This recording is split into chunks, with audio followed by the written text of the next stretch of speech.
Hi, welcome back to my channel for the last time of this year.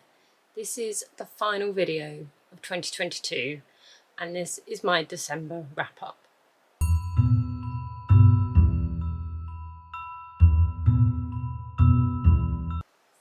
So I read 6 books in December, technically 5.5 because I started one in November, but it was a little bit of a disappointing read. I could feel myself slipping into a bit of a reading slump. I wasn't very well at the end of November, beginning of December, so the books that crossed over those 2 months took me quite a while to read. And then I think you just spend so much time getting ready for Christmas. There's a lot of stuff to do. It takes time, it takes effort and energy, and sometimes trying to fit in reading doesn't always work. And I don't think I picked the best books to grab me and hold my attention during that time, which was really unfortunate because it meant that December was not as successful as I'd hoped it would be.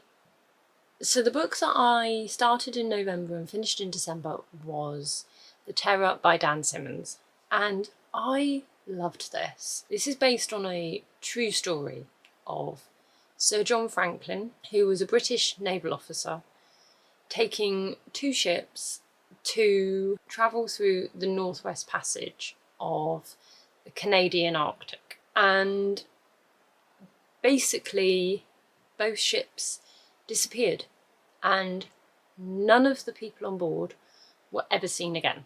And it became this massive mystery as to what had happened to them. And this book basically provides some answers.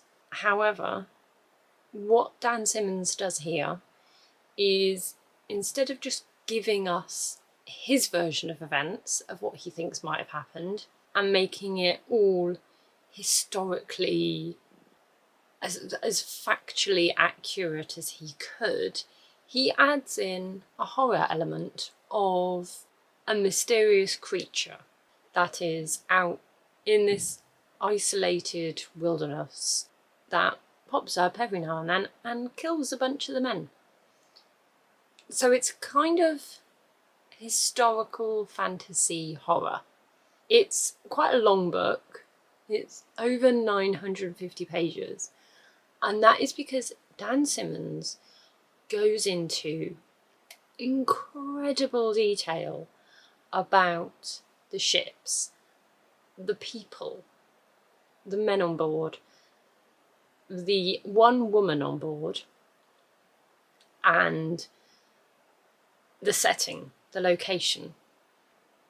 He is so detailed that you can almost smell the wood. You can see every nail that has been used to put these ships together. You can visualize each and every one of the people. You can feel the cold. That's how detailed his writing is. And it's incredible. It makes for an amazing reading experience. And I actually love writing like that. I love writing that makes me feel like I'm there, that I can see everything that's happening, that I can feel it, I can hear it. It does, however, make for a very long book and takes a while to get through. But then we have this added element of this mysterious thing that comes out of the snow and just devours random people. It's an interesting concept. The fact is that most of these men probably died from exposure, hypothermia, scurvy, all sorts of other diseases that were on board. So this added monster didn't always seem necessary. However, it did add just a bit of fun and excitement to the plot. And that was absolutely fine. I didn't mind it. This was very, very close to being an absolutely brilliant book. The letdown was the very ending. It was nonsensical, bizarre. I felt like I had fallen into some sort of weird hallucination, which I know is a symptom of hypothermia, so maybe it was fitting. But I didn't fully understand what was going on and why it was going on. If you have read this book and you understood the ending, drop me a little comment. Just let me know. What the hell was that about? Just let me know. So the next book I read in December was Mr. Dickens and His Carol by Samantha Silver. And this was just a bit of cosy fun, to be honest. This is basically about how Charles Dickens came to write A Christmas Carol. So the author here has definitely taken some liberties. You know, I think they call it artistic license, where she's kind of just done what she wants with him as a character, which was fine. I generally liked the story. He is in financial trouble. His latest book hasn't done as well as he'd hoped. He's in debt. And his publishers have basically said, you need to write a story for Christmas. That's what people want. Go and do it. Make it good and make money. And it's a really interesting concept. It's very simple. I thought it was quite well done. This is just generally a really easy read. Doesn't take any thinking about. It's very cosy. Completely Christmas. A little bit sad in places. But generally just a really nice book to read for a couple of days directly before Christmas. And I liked it. So the next book I read was The Damned Season by Shani Struthers. And I read one of her novellas last year, just before Christmas. And I really enjoyed it. It was a creepy, Christmassy ghost story that I thought was good. This one, I didn't love as much. It was a bit weird. I didn't always completely understand what was going on. The characters were just bizarre. The problem I had actually with this in the very beginning was I decided to listen to it as an audiobook. But I ended up very, very quickly switching back to the physical copy because I don't know who the narrator was for the audiobook, but she was awful. She had a really whiny, whingy, childlike voice, and that did not change for any of the characters. She just put on a slight accent for a couple of them, but her tone of voice just did not suit this book at all. It might have been okay for a children's book, it just didn't work. So I had to immediately switch her off after the first chapter. I went back to the physical book and it was fine, but it just wasn't as enjoyable as I'd hoped. I didn't like any of the characters, including the main character. It's set on an island in this creepy old castle. The main character has a secret that she's hiding. She's been mysteriously invited to go and spend Christmas in this castle on this island, which is owned by an old friend of hers that she hasn't seen in years. She doesn't know how he's managed to track her down and even contact her, but she goes anyway. He also seems to have invited other people who she's never met. She immediately hates every single one of them. They all appear to have secrets of their own and weird personality traits. The guy who owns the house is just weird and vague as to why they're all there.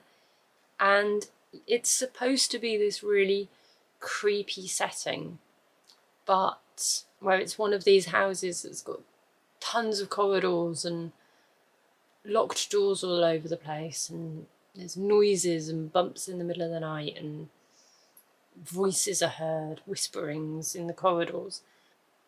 A lot of this is told to us, but I just didn't feel it. I didn't get that spooky haunted house vibe, and I just felt really let down by the strange writing, the awful characters. It then ends with a full-on explanation. There is no cliffhanger to this book at all. Everything is explained as to why they're there, what happened, what her secret is. But I have to say, by that point, I just didn't care. And I was just a little disappointed. So I then decided to read 2 short story collections. The first one being Ghosts of Christmas Past, and the other one being the Valancourt Book of Victorian Ghost Stories, Book 1. So the first book, Ghosts of Christmas Past, was slightly weird because there was no consistency in terms of the era of when these were written. They're all from different time periods, very different styles of writing, and if I'm completely honest, none of them were creepy. They all had ghostly elements to them, but they were all just very safe and cozy and slightly boring. None of them were creepy. None of them were particularly atmospheric, and overall as a collection I just found them a little dull. The Victorian ghost stories were better, I think because they were all from the same era, from the same time period, and the Victorians know how to do ghosts. They knew how to creep people out. They knew how to have just the right amount of atmosphere and things that go bump in the night. Some of the stories I enjoyed more than others, but generally I thought as a collection they were all really good. And I'm looking forward to reading book 2 next year. And then finally, directly before Christmas, I decided to read The Nutcracker by E.T.A. Hoffmann. Now, I'll admit I went into this, I did not know the story of The Nutcracker at all. I have not seen the ballet, I have not seen any film adaptations, I've not read any other books, and I definitely found myself at times wondering what the hell was going on. It's very cute, it's very whimsical, it's full of imagination. It's obviously all based on toys coming to life and evil mice and things like that. I loved the fun side to it, but I will admit that even now I am not 100% sure what that story was about. I think it's one that I will definitely have to read again, maybe with some alcohol, and maybe it will make a bit more sense. Despite that, it was still fun and festive, and it gave me all the Christmassy vibes that I wanted, and it was just a perfect little thing to settle down with on the day before Christmas Eve. So my question to you is, what did you read in December? What was your favourite book of the month?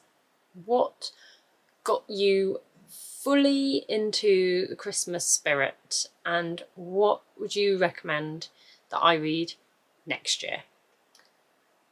Let me know in the comments. Don't forget to like this video, subscribe and get notifications for when I next post, and I will be back in the new year. Bye!